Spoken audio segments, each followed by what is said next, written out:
उनके चरणों में बैठकर मनाने का मौका मिला, तो आज की खुशी की सभी को लाखों लाख बधाई हो। बोलो जयकारा, बोलिए श्री गुरु महाराज की जय। सभी ने नाटिका में देखा कि जब हम सरल हो जाते हैं, भोलेपन में आ जाते हैं, तो भगवान तो पत्थर में भी प्रकट हो गए। ऐसे हम सब के घरों में श्री गुरु महाराज जी विराजमान है। कोई कहे कि ये शीशे की मूर्ति है तो वो मूर्ति बन जाते, कोई कहते फोटो है तो वो फोटो बन जाते। अगर हम कहें कि हमारे सदगुरुदेव महाराज जी साक्षात विराजमान है, तो वो साक्षात प्रकट होकर हम सबको दर्शन भी देने आते हैं।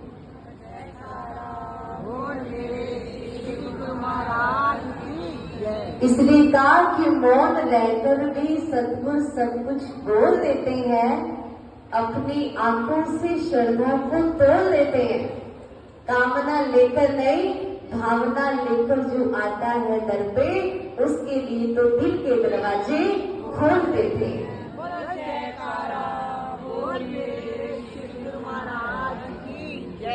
प्रेमियों, जिसके लिए श्री गुरु महाराज जी के दिल का दरवाजा खुल जाता है, उसको क्या कमी आती है?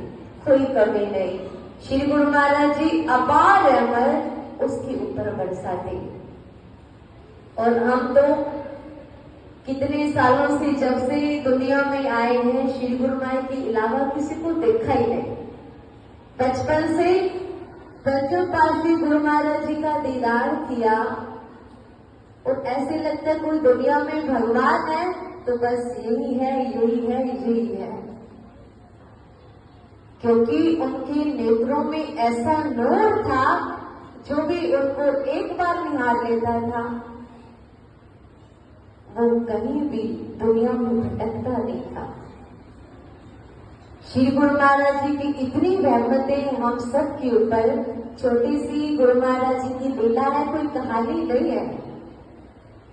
कहते एक लड़की थी, अब इधर तो गुरुमुख परिवार था, लेकिन जब शादी हुई तो मनमुखों के घर हो गए। कोई भक्ति नहीं, कोई पूजा नहीं।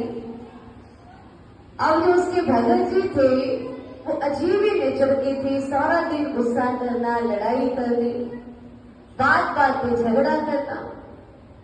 उसने कुछ दिन देखा तो मन में सोचती, गुरु महाराज जी आपने मेरे को कहां भेज दिया है?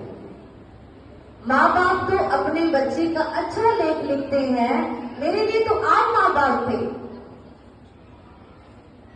अगर मेरे लेख में यही लिखा है तो आपको बदलना पड़ेगा।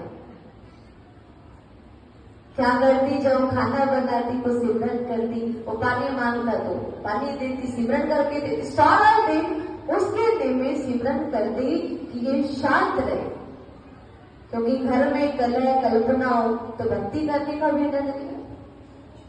और वो टीसी था, रेलवे डिपार्टमेंट में टिकट चेक करता था।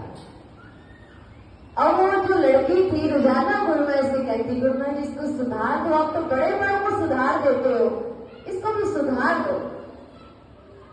अचानक क्या कृपा हुई कि हमारे पंचम पातशाही गुरु महाराज जी ने बंगलोर में जाना था, तो ट्रेन में श्री गुरु महाराज जी की बोगी गाड़ी का डिब्बा बुक था और गुरु महाराज जी उस ट्रेन में जा रहे थे, सफर कर रहे थे। जैसे सफर कर रहे हैं, वही भगत जो उसका घर वाला था, टीसी था, टिकट चेक करने के लिए उसी बोगी में चढ़ गया। और चढ़ गया, फोटो में तो उसने देखा हुआ था गुरु महाराज जी को।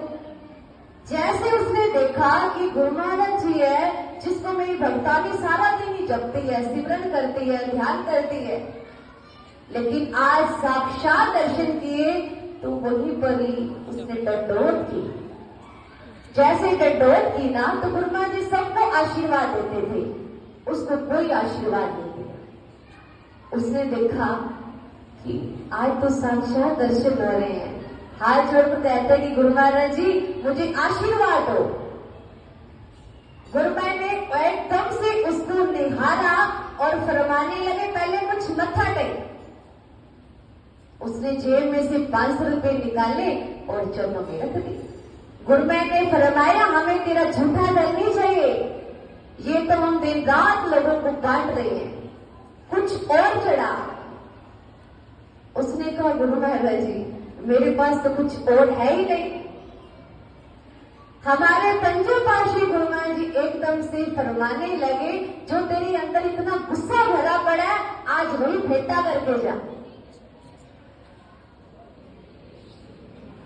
जैसे गुरुमा ने रोष में फरमाया और फरमाने लगे, तू हमारी लड़की को इतना तंग करता है, हम तेरे को आशीर्वाद देंगे।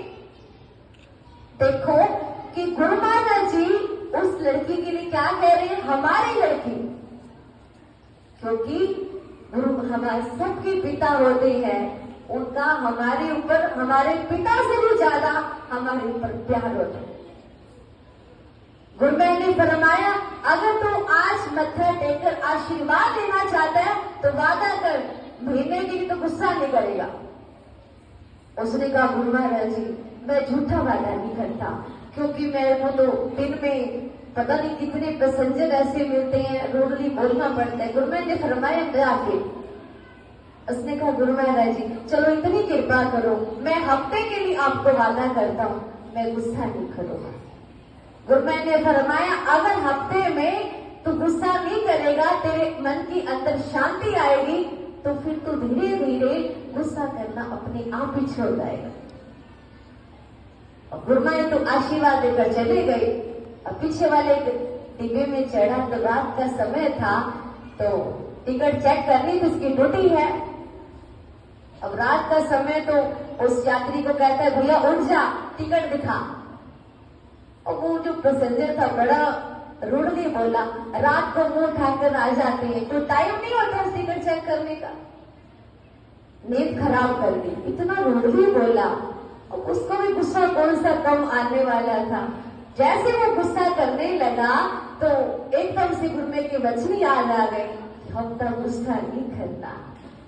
ऐसे उसके अंदर दीनता आई, हाथ जोड़कर कहता है कि भैया आप बताओ मैं कब आऊं आपकी टिकट चेक करने। जैसे हाथ जोड़े ना तो उस यात्री को बड़ी महसूस हुआ, मैंने कितना गंदा बोला, ये आगे से क्या कह रहे हैं।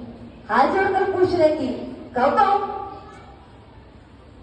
टिकट तो चेक कर ली, लेकिन जो यात्री उसके साथ गुस्से से बोला था, इंतजार कर रही वापस आएगा तो मैं इससे सॉरी फील करूंगा, क्योंकि मैंने गलत बोला है उसको। वापिस आए तो वो टिफिन लेकर बैठा है कि कब वो आएगा तो इकट्ठी रोटी खाएंगे, बैठेंगे। इंतजार करते करते 2 घंटे बाद जब वो टीसी वापिस आया तो उसने सॉरी फील की और रोटी बैठकर खाई। जब रोटी खाई तो इतनी गहरी दोस्ती हो गई, एक दूसरे का फोन भी ले लिया। अब वो भगत जी काफी दिन बाहर रहते थे, जो टीसी था। जब वो 15 दिनों बाद घर गया तो उसकी भगतानी डर रही है, 15 दिनों बाद आए या ना आए क्या फायदा है, करना तो गुस्सा ही है। लेकिन जैसे आज 15 दिनों के बाद वो घर आया तो भगत जी का तो रूप रंग ही बदला पड़ा। बड़े प्यार से बोल रहे हैं, आगे रोटी आती है तो हर एक चीज में नुक्स होता है। आज तो कहते सब्जी बड़ी स्वाद बनाई है, किसने बनाई है, बड़ी हर एक चीज में प्रेस कर रहा है। उसने कहा बात क्या, आज इतने मीठे कैसे हो गए हो। उसकी आंखों में आंसू आ गए, आज तो तेरे गुरु महाराज जी मुझे मिले। वो भगतानी कहने लगी, मेरे गुरु महाराज जी मिले और आपको। उसने बताया कि आज टिकट चेक करने के लिए जब मैं गया तो मैंने गुरु महाराज जी के दर्शन किए। आज के बाद में तुम कभी गुस्सा नहीं करूंगा, क्योंकि गुरुमा ने फरमाया तू मेरी लड़की को परेशान करता है। आज के बाद जितनी भी गलतियां की है मैं सबके लिए तेरे से माफी मांगता हूँ और आगे से कभी गुस्सा नहीं करूंगा, क्योंकि गुरुमा ने तो मुझे आशीर्वाद देने से मना कर दिया। तो प्रेमियों, गुरु महाराज जी ने दिखाया कि देखो भक्ति अगर हम जहां भी बैठकर करते हैं, पहली बात अगर हम विश्वास से गुरुदेव के चरणों में अरदास करते हैं, मन में संशय हो कि हमने बात कही है, पता नहीं गुरुदेव जी पूरी करेंगे नहीं करेंगे, अरदास पूरी होगी कि नहीं होगी, तो नहीं होगी, 110% नहीं होगी। अगर हम कहेंगे कि हमने गुरुदेव को बोल दिया है, वो बात अवश्य पूरी होगी और 110% पूरी होगी। क्योंकि गुरु महाराज जी कहते बदकिस्मत की कभी ताली नहीं होती, सुखी उम्मीद की कभी डाली नहीं होती। जो झुक जाता है श्री परमहंस महाराज जी के चरणों में, उसकी झोली कभी खाली नहीं होती। बोलो जयकारा।